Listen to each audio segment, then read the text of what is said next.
Bonjour à tous, je m'appelle José Manuel Salazar Muñoz, je suis étudiant en première année à l'École centrale de Nantes et aujourd'hui on va essayer de faire un entretien avec des Françaises pour connaître un peu l'idéologie française par rapport aux élections présidentielles qui vont être le 7 mai.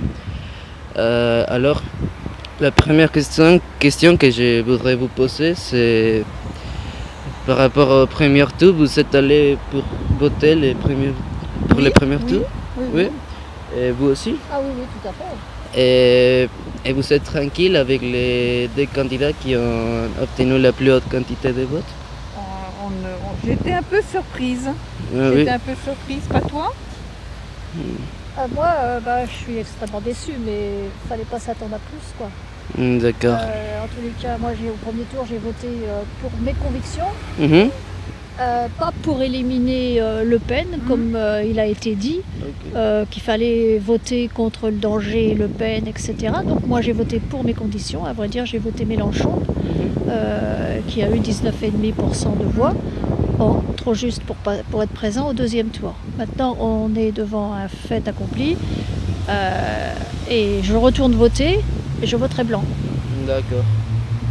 Et Oui, mais tu vois, au premier tour, j'aurais bien voté blanc, mais dans la mesure où ça n'est pas comptabilisé, je suis allée voter et j'ai choisi Fillon à ce moment-là. D'accord. Oui.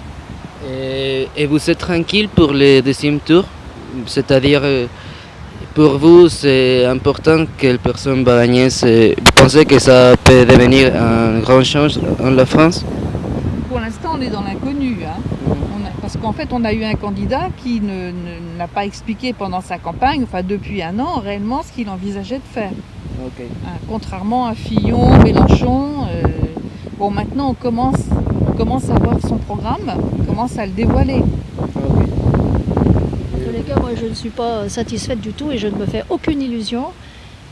Il y a le danger Le Pen, effectivement, mais il faut revenir sur ce qu'est le parti du Front National depuis sa création, avec y compris ce que M. Le Pen a fait, avec l'OAS, avec tous les meurtres qui ont été faits pendant toutes ces années. Ok. C'est vraiment un parti très très dangereux. Quant à l'autre, Macron, c'est quand même le candidat de la finance, absolument ultralibéral. Et je crois que les salariés français et les étudiants, les jeunes, vont, dès le lendemain des élections, réaliser quel danger il représente. D'accord.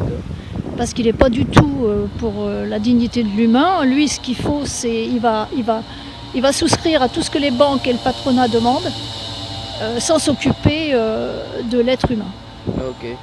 Et par rapport à Marine Le Pen, elle a dit plusieurs fois qu'elle voulait que la France sorte de l'Union européenne.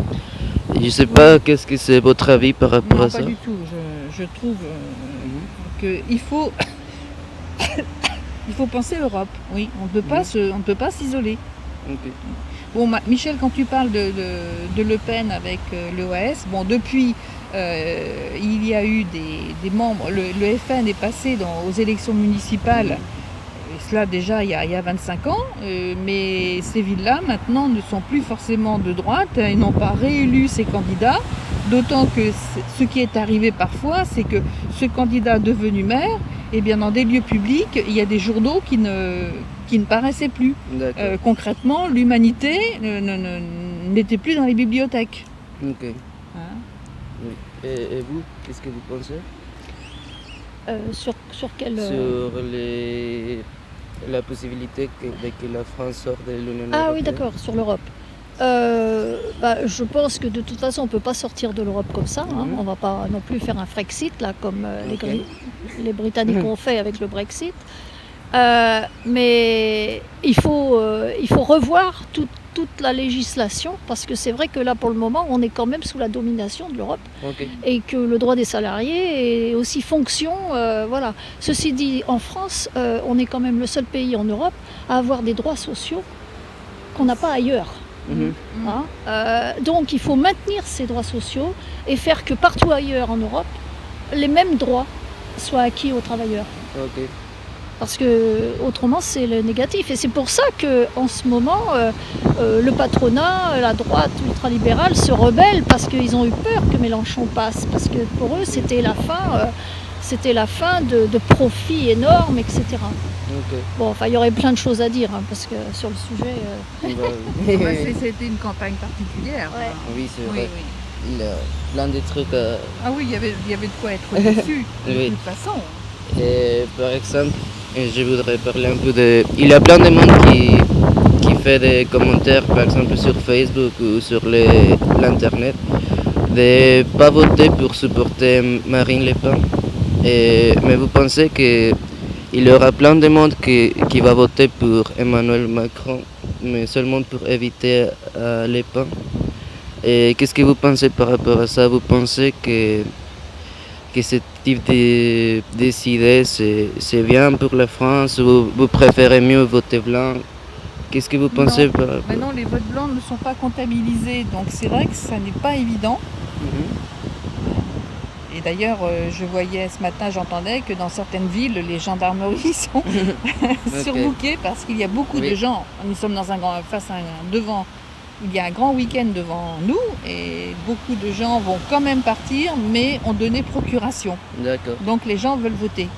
d'accord. Et vous, qu'est-ce que vous Eh ben, je crois qu'il y a beaucoup qui vont voter Macron, mais pas en lui donnant un blanc-seing, c'est-à-dire pas en acceptant son programme qu'il n'a pas ou qui est ultra-libéral. Et ça, il ne veut pas l'entendre. Déjà au premier tour, il y a des gens qui ont voté Macron pour éviter Le Pen. Pour dire vote utile. Alors je vote plutôt Macron pour pas que Le Pen passe. En fait, il l'a encore dit à 2 reprises, il ne changera rien, pas une ligne à son programme ultralibéral, Ok. hein, qui va soutenir donc la finance et le patronat à fond, quoi. Donc moi je vote blanc parce que je ne peux pas souscrire non plus à ce genre de candidat. Et d'autre part, je veux quand même dire que Macron a été mis en place par le gouvernement Hollande. Ok. Il n'est pas venu par hasard. Ok. D'abord, il a été inclus dans le gouvernement Hollande, il a ensuite démissionné, hein, et François Hollande est beaucoup responsable Mhm. de ce qui se passe actuellement. Ok. Je crois que l'objectif de François Hollande, c'était de mettre fin au PS et de casser le PS. Mhm. Et voilà. À savoir que Le Pen a été mis en place, Jean-Marie Le Pen à l'époque, le père, a été mis en place par Mitterrand. Ok. Il a été mis en place pour faire front au Parti communiste qui à l'époque représentait énormément de gens. Ok. Et Mitterrand l'a mis en selle, l'a fait passer à la télévision, lui a donné la parole alors qu'il représentait des délits à ce moment-là, qui auraient dû être sanctionnés.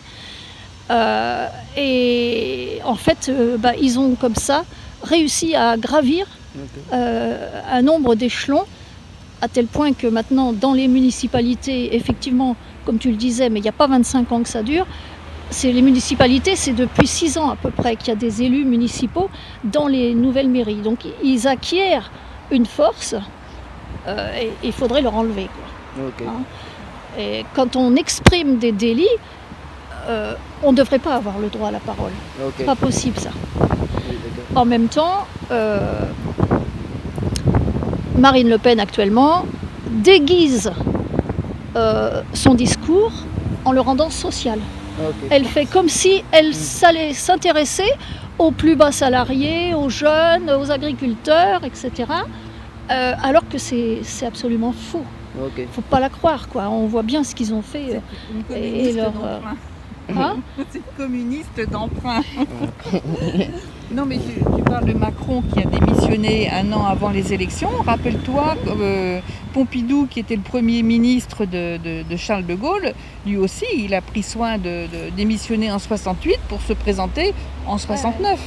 Hein, et je crois que c'est en fait, quand on se présente, il vaut mieux pas faire partie du gouvernement, parce Ok. qu'on est quand même, oui, je bien dirais, affaibli. Hein. Bah oui, il n'aurait pas pu se Et présenter sous son caractère individuel, le jeune qui arrive, etc. En plus, il est dangereux parce qu'il est jeune. Ok. Donc il a plusieurs années devant lui, quoi. Ah, et si on en prend pour 15 ans, 20 ans, on n'a pas fini, hein, d'en chier. Ah, d'accord. Mais regarde, Valls a quitté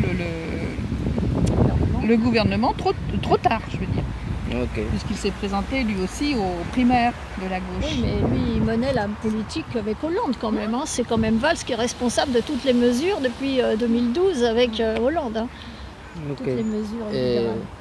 et après, dans l'actualité française, qu'est-ce que vous aimez pas de la France maintenant et qu'est-ce que vous feriez pour changer ce que vous aimez pas? Alors là, Il y a trois choses pour être pas si non, je extrême. vois pas. Moi, je vais manifester dès le Mhm. lendemain des élections, je pense, parce qu'il Mhm. faudra que les gens descendent dans la rue si on ne veut pas que Macron fasse passer toutes ses idées et D'accord. qu'il continue à aggraver la loi travail qu'il a fait passer quand même avec Valls et toute l'équipe de Hollande l'année dernière. Ok. Hein. Donc, il va falloir riposter Mhm. pour lui montrer et affirmer que les Français ont voté pour lui par défaut Ok. et pas pour, en fait, pour éviter Le Pen, mais pas pour ses idées. D'accord. Alors il y en a peut-être qui souscrivent à ces idées, hein. Bon, bah, à ce moment-là, Ok. dont acte, mais en tous les cas, je pense que les forces républicaines de gauche vont se mobiliser et j'espère que les salariés seront mobilisés pour échapper à la loi travail comme ils entendent de la faire passer. D'accord. Et vous, qu'est-ce que vous pouvez... Non, j'ai pas d'avis bien précis. D'accord. Non. Ok, et la dernière question, je voudrais... Ça devait prendre 5 minutes. Je voudrais savoir qu'est-ce que vous attendez pour la France dans l'avenir? Qu'est-ce que La vous... diminution du chômage, Mhm. surtout ça. Et- Ah. D'accord. Et vous? Ben oui, aussi, hein, la diminution du chômage et puis de meilleures conditions de travail, l'arrêt de la casse du droit du travail. D'accord. Hein. Et puis, il faut savoir aussi qu'on représente quand même dans le monde une force. Et je crois que tous les pays actuellement ont les yeux rivés sur nous et ils se disent la France ne peut pas laisser passer Le D'accord. Pen, quoi, un État qui deviendrait fasciste à la longue. D'accord. Hein. Donc, je pense que c'est important ce qui va se passer dimanche, mais surtout après. Parce qu'au mois de juin, il y a des législatives. Et là, je ne sais pas si Macron sera en mesure de présenter des listes partout. On verra. Mais là, il peut y avoir une riposte au Parlement. Ok. D'accord. Oui, parce Bon. que même s'il y a une majorité socialiste, ça peut très bien être, j'ai envie de dire, des personnes qui ont été contrariées et qui ne se laisseront pas faire, qui n'accepteront pas les projets de loi émanant du gouvernement, proposés par le gouvernement. D'accord. Bon, merci beaucoup pour l'entretien. Je vous remercie vraiment pour m'aider. Et d'accord, je pensais tout. Avec plaisir. Bon, bah, ça a fait du bien. Et- Ça nous a redonné de la force pour monter Oui, la oui. côte. D'accord, oui, c'est bien ça. Et merci Alors, beaucoup. le travail après, c'est en France ou au Mexique?